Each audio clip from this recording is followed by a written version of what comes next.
మంత్స్లో ప్లేస్ చేస్తాను. వీళ్ళు జాయిన్ అయిన కంపెనీలో 3 months వీళ్ళు జాయిన్ అయిన కంపెనీలో మన 2 స్టూడెంట్స్ జాయిన్ అయ్యారు.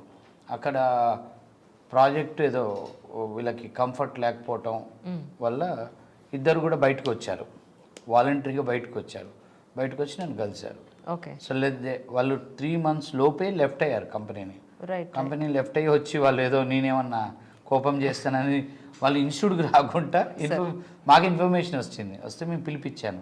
ఏమైంది అంటే, సార్ అక్కడ కొద్దిగా కంఫర్ట్గా లేదు అన్నప్పుడు నేను దాని గురించి ఏముంది, మస్తు జాబ్స్ ఉన్నాయి కదా అని చెప్పి ఇతని విషయం అయితే ఇతను హైలీ అంటే నేను ఎందుకంటే he was the best in the batch, hard working.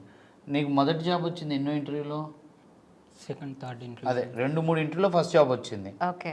So నేను అక్కడ కూర్చోబెట్టాను. ఇట్లా ఒక కంపెనీకి ఫోన్ చేశాను, మంచి స్టూడెంట్ ఉన్నాడు మీకు పంపిస్తున్నాను